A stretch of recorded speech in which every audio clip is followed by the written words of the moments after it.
Hi. Today we're going to be discussing an important topic. Let's say hypothetically that you were given the opportunity to interpret in a vocational rehabilitation setting. How would you make the decision to accept that assignment? That's going to be our topic today. Now, this is not going to be an in-depth discussion of all the possible considerations that you should keep in mind.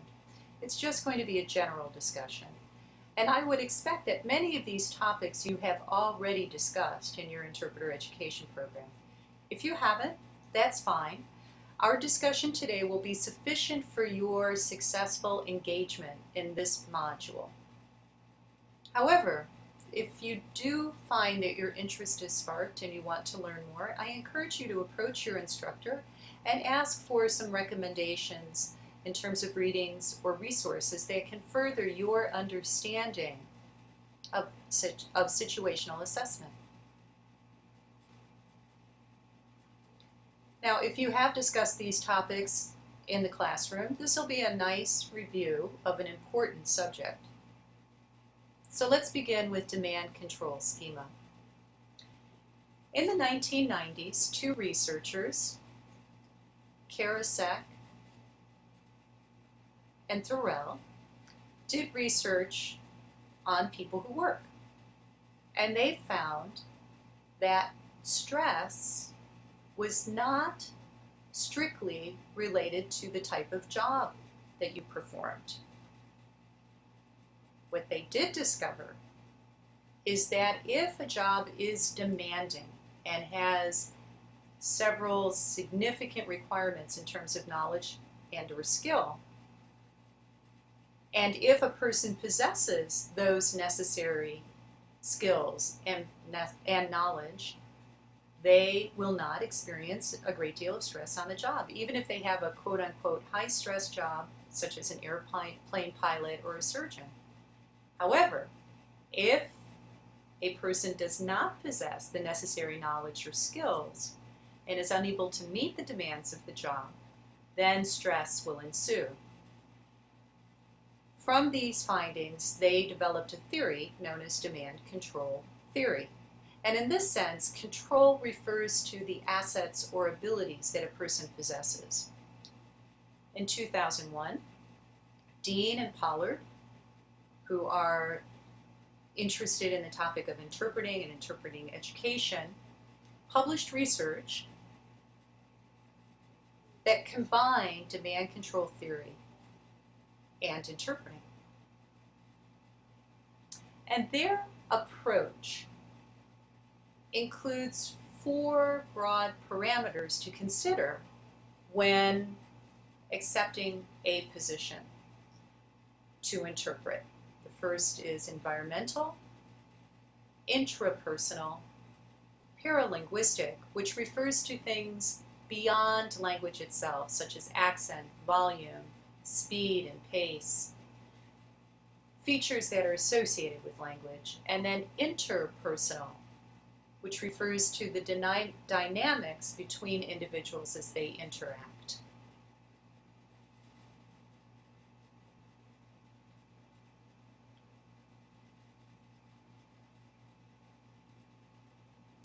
So each interpreting situation confronts us with demands. The situation will require us to analyze those four broad categories I just described. And the interpreter brings to the situation the controls that they have, the knowledge and the skills.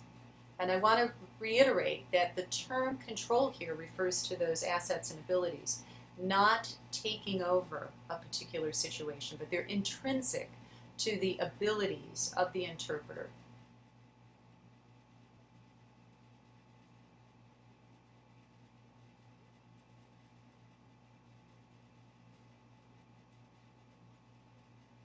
Dean and Pollard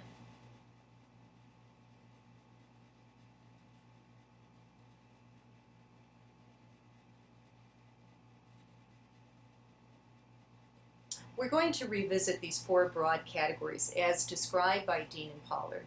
And In addition to those four broad categories of assessing a situation, Dean and Pollard identified three temporal aspects of an interpreting assignment: pre-assignment, during the assignment, and post-assignment.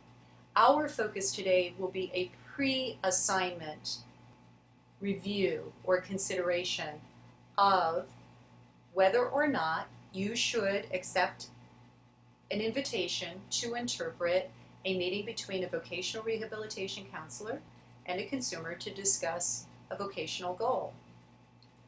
So this will pose many questions for the interpreter to consider: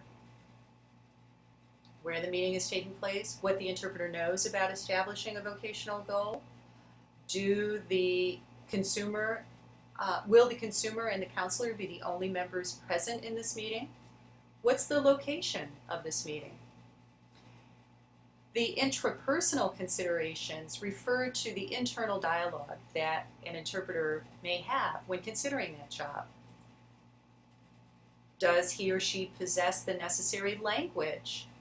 Is she aware of the necessary vocabulary or nomenclature in order to successfully interpret that interaction? Have I interpreted similar meetings many times in the past, or is this the first time that I'm doing so and it's creating some fear or anxiety? So intrapersonal considerations are an examination of what is happening within the interpreter. When thinking about paralinguistic considerations, I know that it's difficult to predict this, but if you have had an opportunity to meet these individuals, are you familiar with their linguistic styles? Do they sign or speak rapidly? Or other considerations outside of the language use specifically? And then when we consider the interpersonal dynamics, we think about the relationship between the consumer and the counselor. Do I, as the interpreter, possess, since this is an interactive discourse, am I adept at turn-taking, at managing politeness, and other considerations related to interpreting inquiry texts? Now that's a discussion of using demand control schema in a pre-assignment analysis of this particular job assignment.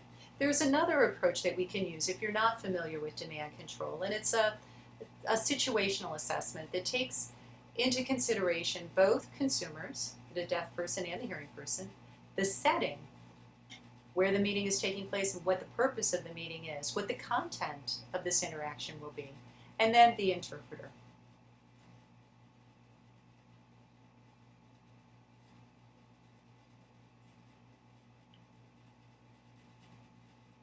So before the assignment, you'll know who this deaf consumer is. Perhaps you know this individual. Perhaps you know what their educational background was. They may have attended a state school for the deaf and are fluent signers. Or perhaps they went to an oral school and don't sign very much at all. On the other hand, this could be an immigrant who didn't have an opportunity to engage in deaf education and uses a visual gestural form of communication. Perhaps this is an individual who has a disability. Perhaps they're deafblind or have mental health problems or cerebral palsy, which in some way, any of these might affect the way that they communicate. Is this a person who's a brand new VR client? Is it somebody who just graduated from high school and is unfamiliar with the world of work? Or is this somebody who's been working for a long time and who may be looking for career guidance?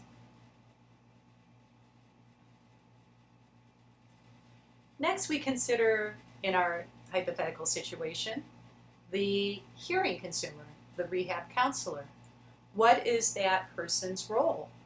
They will be making decisions perhaps about whether or not this person is eligible for VR services or whether or not their vocational goal is appropriate and whether it can be met. This means that the counselor has a great deal of power and the power dynamics are unequal. Perhaps this is an individual who's very familiar with deaf people or is meeting a deaf person for the very first time. Maybe this is a consumer that is very well known to the counselor, or this could be their very first meeting. And another consideration that you might want to consider is this a counselor who has worked with interpreters in the past, or is this the first time that they're interacting with an interpreter? Each of these questions will have an influence on the interaction. Let's move on to the setting.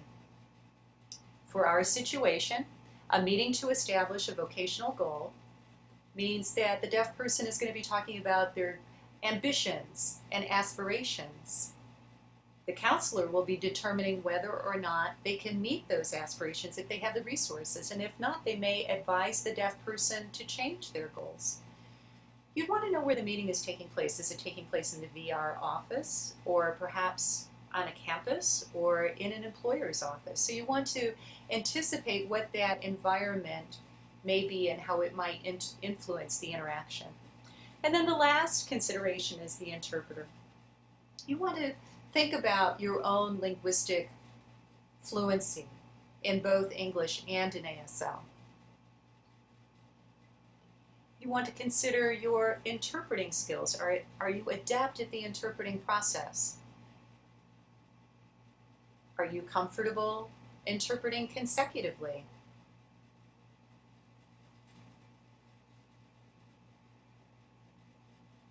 Perhaps visual gestural interaction will be required. Is that something that you're comfortable with? What's your familiarity with the VR environment and terminology? Does that feel like something that's comfortable or not? So again, thinking about the consumers, the setting, and the interpreter, you can analyze a given situation. So at this point, you can choose either to use demand control schema, or, well, I'll put that on the side. If you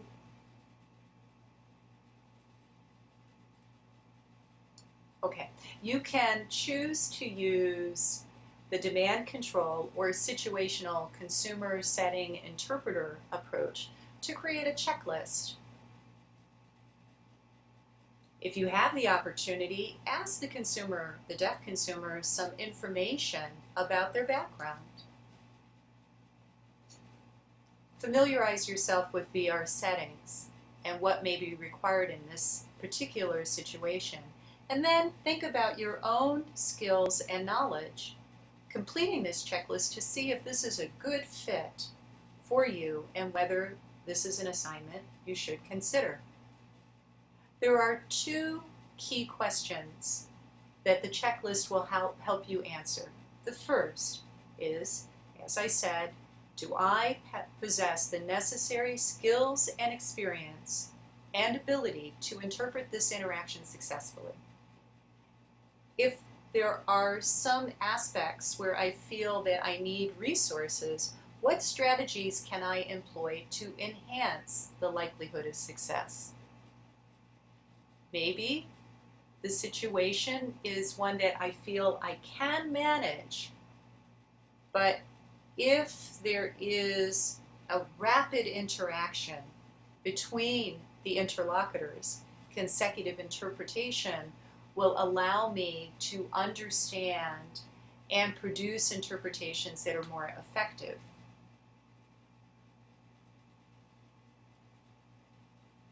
Then that is an approach that I can employ to slow the pace of interaction.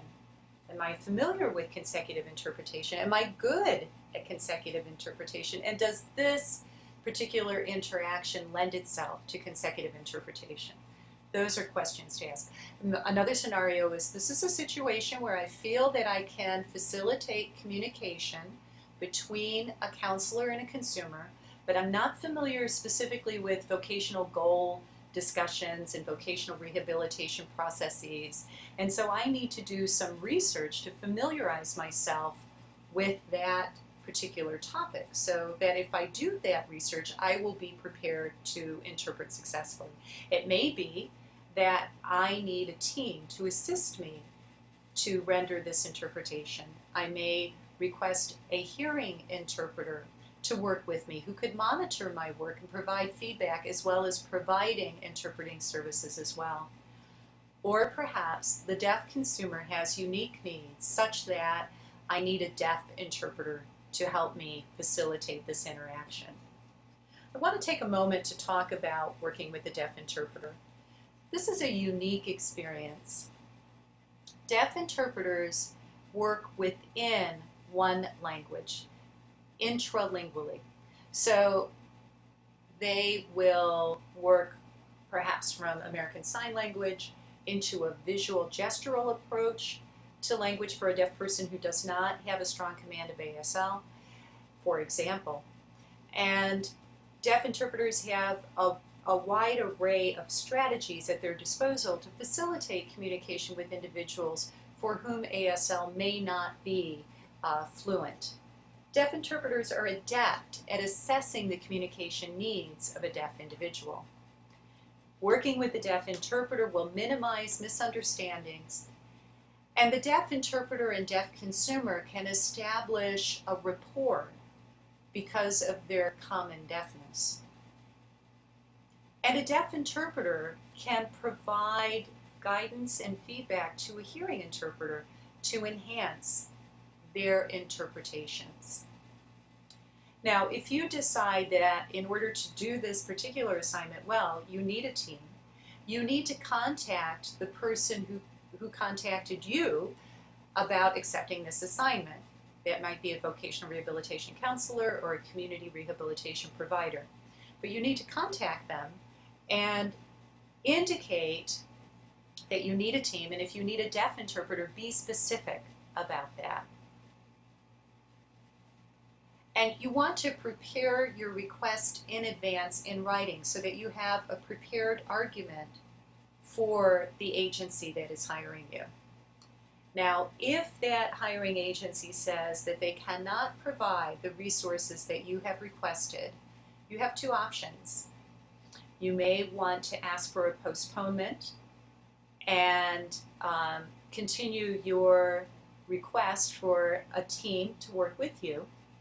And if that is not feasible, then you cannot accept the assignment.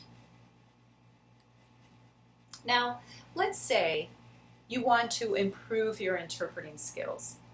This particular module is not a skills development module, but I do want to give you a glimpse into some approaches that you might use to improve your interpreting skills. We all want to become experts in our work. There is a gentleman, Erickson, who's done research into expertise. How is it that some athletes or musicians or chess players become world champions? And in his research, he found that regardless of discipline, there was a common denominator between world-class athletes, musicians, and artists. And what he found was that practice was the key, but a very structured approach to practice known as deliberate practice. It requires time on task, and it requires ongoing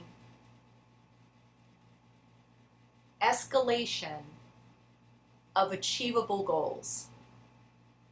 So I establish a goal just beyond my ability, and working with a coach who is able to provide feedback to keep me on track, I can spend time practicing those skills that I need to achieve that short-term goal. Now, this can be difficult if there isn't a coach available to give you feedback. Well, Patrie describes a self-assessment process. It requires two components. The first is the cognitive capacity to process and construct interpretations, and a working memory that allows me to compare the interpretation that I'm delivering with the source text. It's very difficult to do this while working simultaneously, but this is something that you can practice in advance of your interpreting. Some things to keep in mind when engaging in this kind of self-assessment is first, is the source text intelligible? Can I hear it or see it adequately? Do I comprehend the meaning of this source text? Am I able to formulate an interpretation and deliver it in a way that it reflects the source smoothly? So you want to ask if your interpretations are clear and whether or not they include miscues. You want to analyze what kinds of miscues are present. Patrie describes a 5-step follow-up that you can engage in that will allow you to begin to practice some of these self-assessment skills. So you want to film yourself interpreting a 1 to 3 minute segment, and then you want to transcribe it verbatim. Then you want to revise the interpretation, compare it to the original, and identify your error types and the effect of those errors. Based on this information, you can develop an action plan for that short-term goal that you want to focus on using deliberate practice. Now, when you establish a work plan, it's key that you do it over and over again. Use the same sign or source text. Film yourself interpreting it. Transcribe it. Record your errors. See if you're making the same mistakes or new ones or fewer ones. And through this repetition, you will document progress.